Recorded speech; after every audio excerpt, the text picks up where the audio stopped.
This picture is called Baby Elvis. It's Elvis Presley, age 9. This was an arresting image, a 9-year-old Elvis. Most people don't look like their school pictures. I think the eyes and the mouth of this little boy in what I can only assume is a school picture shouts Elvis, a younger and smaller and more pure Elvis. His haunted look tells me he knows what's coming and he knows how it's going to end. This picture is entitled Yawning Fool. It's Brian Wilson of the Beach Boys. I've never drawn somebody in the middle of a yawn before, but the image was captivating. Some people said that he, of the early Beach Boys, was a genius. Since he lived so close to that edge, that's why he fell into the mental abyss so many years ago. Look at his eyes. Nobody's home. This piece is called Ring of Fire. It's obviously Johnny Cash, a rockabilly star of the 50s. Johnny Cash was a man who, in his own way, took regional music in a different direction and made it everyman's. He was probably Willie Nelson's cousin, too. This drawing intends to show his dark, young intensity before he was the man in black. His early music and lyrics came from that place inside that place that only he could find. This piece is of Ray Charles and it's titled Velocity.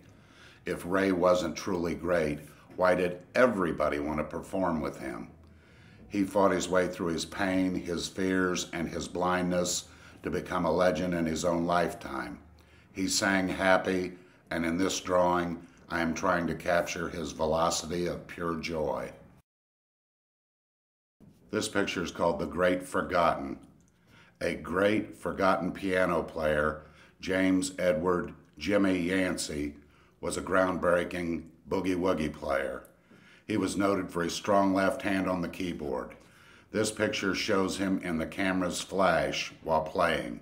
He's looking at the camera, but his expression says that he's not there. This drawing is called Journeyman.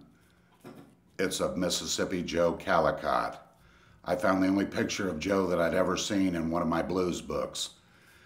He looked startled in the photo, as if the photographer had snuck up on him. I tore the page out of my book. Although I don't recommend defacing books, I decided to show the torn page, including the text around the picture. This is a picture of a true blues man. He wasn't famous, he wasn't rich, and he wasn't great, but he played the blues his whole life, and there's something admirable in that kind of dedication. This picture is called Gatecrasher.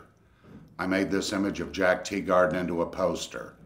It's a poster that never existed except in my imagination. Joe was a great trombonist and an unrecognized hero of the American Civil Rights Movement. He was a member of Louis Armstrong's band for a while, and during that period, he was the first white man to play in a black man's band on American television. That was only 55 years ago. Think about it. How far have we come, and how far do we still have left to go? This is a picture of John Mellencamp I titled Big Hair. John Mellencamp apparently thinks that he's the somber, brooding socialist with hair from Miami Vice in a dramatic pose. I think he wants to be a latter-day Woody Guthrie. However, a great picture is a great picture. I got a look at the hair, and I was hooked on the image that it projected. And he smokes, and he does have all that hair. This image is called The Last Willie Nelson.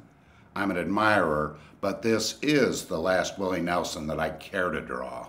I wouldn't have chosen in this one until I saw his eyes. There seemed to be a great sadness and a weariness that had seen too many places and too many hard times, like a candle that had been lit at both ends. Worn out, had finally come home to roost. I would like to think that this shows his soul with all of his threadbare dignity still intact. This is a picture of a '39 Chevrolet called Made in Michigan. If you ever saw a 1939 Master Deluxe from this angle, while it was moving, you were milliseconds away from getting squashed. This Highline Chevy only cost $645 on the showroom floor, and gas was 17 cents a gallon. But before you get too excited, your grandfather only made about $30 a week in 1939, so everything is relative. I drew this car strictly because I love the perspective and the way it accentuates both the mass and the style of the Chevrolet's front end. This picture is pretty much self-explanatory. It's titled Woman with a Glass. A white woman with white hair, wearing a black hat, black outfit, black hose, and black shoes on a black background with a glass on her knee. An image of striking contrast. Mr. King. B.B. King. The name says it all. This is a drawing of Mr. King when he could still stand up at a concert. Now he gets wheeled onto stage and plays from a chair. And still he plays on, powered by an indomitable will. He perfected his singing and playing over the noise of fights in battle houses across the South. He crawled into a burning roadhouse to save his guitar, but he ended up sitting on the blues throne of the world. Really close. This is a really close picture of Willie Nelson. I knew this drawing was going to hurt before I even started. Ever tried to draw a beard in detail? Each individual hair with shading? I think he has a beard because there are too many wrinkles on his face to try to shave on a regular basis. This face is a roadmap of America, and everybody sounds like Willie Nelson when they're in the shower.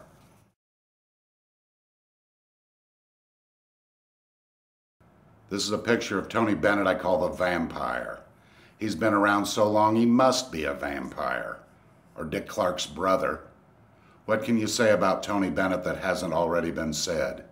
His first hit was recorded in 1951. 15 Grammys, 2 Emmys, 50 million records sold worldwide. Poor Italian kid makes good.